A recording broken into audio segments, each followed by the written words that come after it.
You feel people close to you, feel people by you, and after a while, it just becomes second nature. With player sense, players are aware of what's going on around them and they do appropriate action. We've expanded player sense. Characters are making hundreds of calculations per second. Running line of sight checks on the ground. They're actually checking what's ahead of them. So players do things that are very subtle, but make them seem much more intelligent on the field.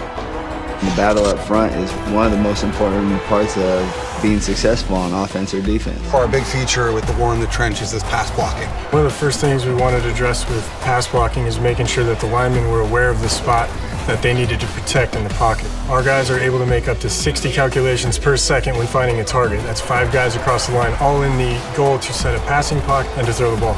When you watch these guys picking up blitz and do double teams and sorting, what you realize is they're not only thinking on their own, but they're thinking as a team. But football is a very physical game, so what you're going to see is the offensive line really fighting the defensive line.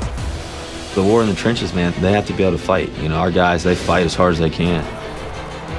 There's a handful of elite running backs in the league. You know, they all possess some kind of quality about them that's unique. Step locomotion actually stitches individual leg clips or step clips together based on what you're doing with the stick. It's going to make you feel more like you have a true sense of speed as you're running. The faster you're moving, the more steps you have to take to actually gather yourself. And takes into account the speed and momentum of the player. As you watch these players, they start looking more and more like football players and less like video game characters.